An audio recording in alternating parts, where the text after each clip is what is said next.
여러분, 지금 바로 옆 나라 일본 금융시장에서 정말 이상한 일이 벌어지고 있습니다. 보통 선거가 끝나면 시장 반응이 한쪽으로 쏠리잖아요. 그런데 이번엔 시장이 완전히 두 쪽으로 쫙 갈라졌어요. 지금부터는 이 기묘한 현상 한번 제대로 파헤쳐 보겠습니다. 자, 상황이 진짜 이상하죠? 한쪽에서는 주식시장이 막 파티를 열고 소리 지르고 있는데 다른 한쪽에서는 엔화랑 채권 시장이 이거 큰일 났다 하면서 완전 공포에 질려 있단 말이에요. 아니, 한쪽은 축제인데 다른 쪽은 거의 패닉 상태라니 도대체 지금 일본 시장에서 무슨 일이 벌어지고 있는 걸까요?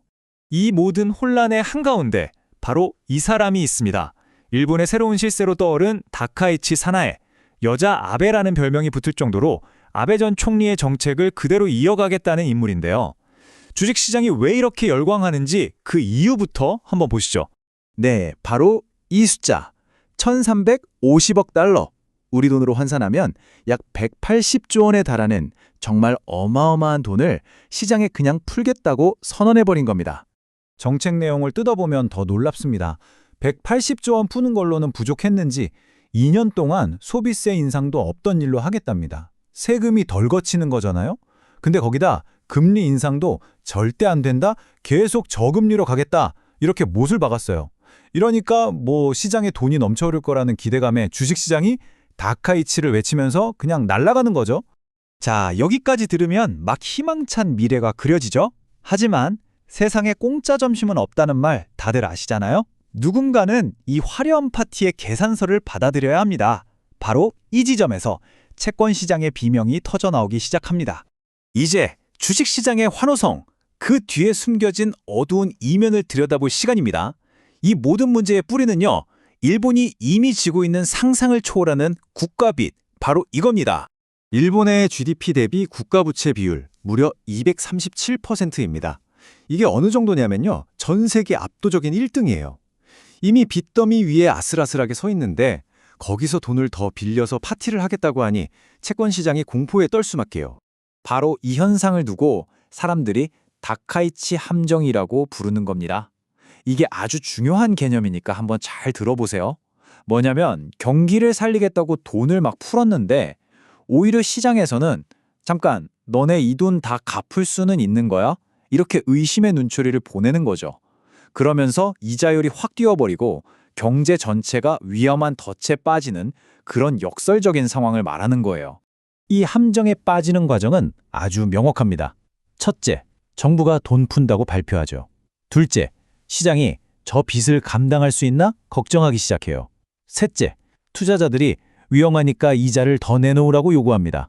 그럼 마지막으로 정부는 늘어난 빚이자 갚느라 허리가 휘는 이런 악순환이 시작되는 겁니다. 자, 근데 이 부채에 대한 공포가 그냥 서류상의 숫자로만 끝나면 좋겠는데 그렇지가 않습니다. 엔화 가치가 떨어지는 형태로 일본 국민들의 지갑을 직접적으로 공격하기 시작하거든요. 보세요. 엔화 가치가 이미 달러당 155엔 선까지 곤두박질 쳤습니다. 이게 무슨 뜻이냐면 예전엔 100엔 주면 살 수 있던 1달러짜리 물건을 이제는 155엔이나 줘야 한다는 거예요. 수입 물가가 엄청나게 오르는 거죠.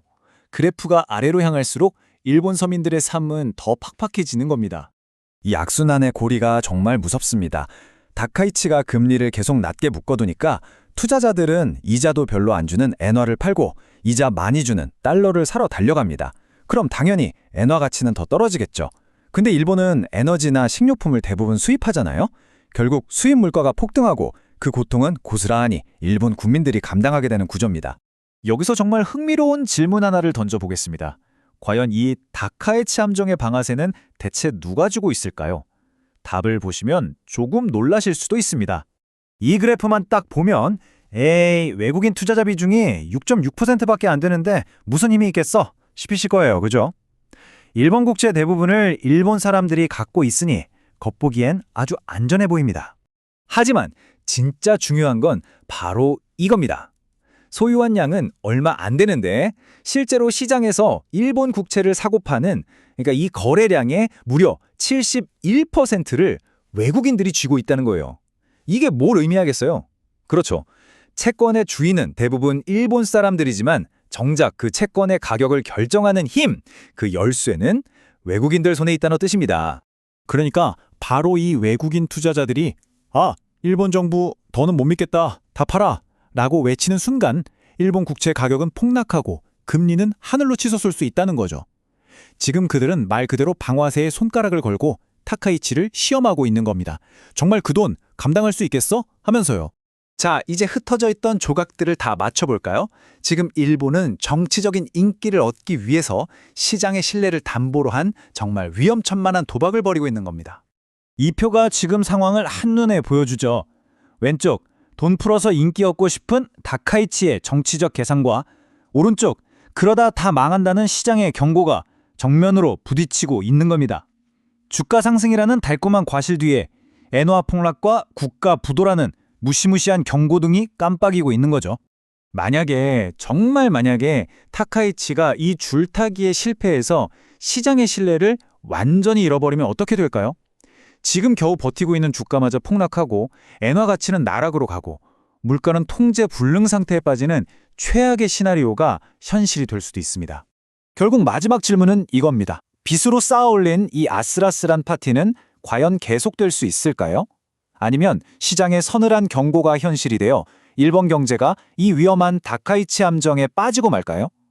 이 거대한 도박의 결과가 어떻게 될지 우리 모두가 계속 지켜봐야 할 것 같습니다.